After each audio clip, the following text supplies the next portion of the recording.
Do we need to wait? No. It's already recording? Yeah. Okay. Can you see all of me? Yep.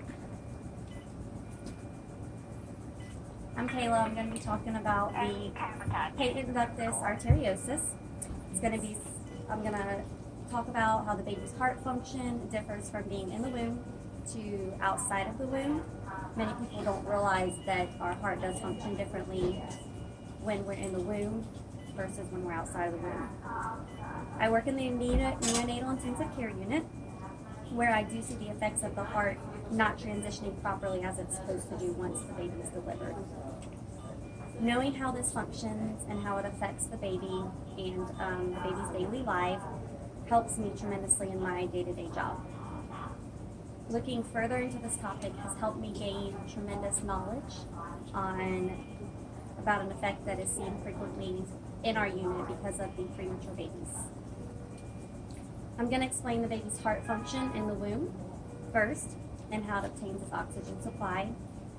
The baby's heart, where the baby gets their oxygen from the mother's blood.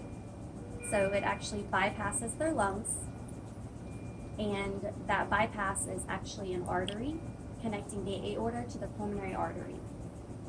And it bypasses the lungs because it doesn't need to actually obtain any oxygen. Once the baby is delivered and the umbilical cord is cut, the heart must transition effectively. The second main point talks about the transition of the baby's heart from the womb to being delivered and being on room air. The baby's blood supply is cut off from the mother by cutting that umbilical cord. It does lose its oxygen supply, and now the baby's heart has to figure out how to get its oxygen since it's no longer getting it from mom. The ductus arteriosus that was previously open to bypass the lungs, that is supposed to narrow and close. But it's supposed to narrow and close, and then the blood has to flow through the lungs to continue to provide that oxygen supply.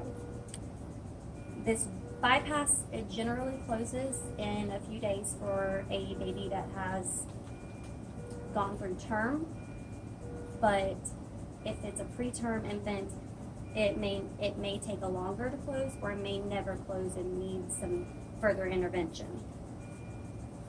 Failure of this bypass to close and narrow can cause serious health issues in the baby long term if it doesn't close properly.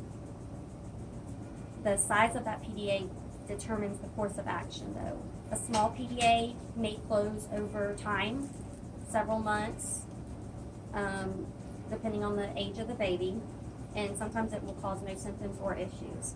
If it's a large or a moderate to large PDA, it can cause several symptoms and lead to several health issues. This PDA being open still outside of the womb, it allows oxygen-rich blood and unoxygenated blood to mix, and then when it goes through the lungs, it causes increased pressure in the lungs, causing increased work of breathing for the baby. The baby will most likely be on some kind of oxygen support for an extended period of time until they're able to maintain their oxygen. In order to determine what size of PDA that is occurring, an echocardiogram is done. And some of those treatments include, you might have to do medication management, and the drug for that is indomethacin, and that's similar to aspirin or ibuprofen. Proper nutrition for these babies is always very, very important, especially with these premature infants. The proper nutrition helps them to grow, and the more they grow, the more likely we're hoping that the PDA will narrow and close as they get bigger. These babies grow tired very quickly and will normally require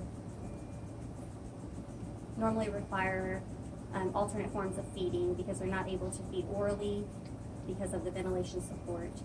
That's usually provided through an nasogastric tube or an orogastric tube.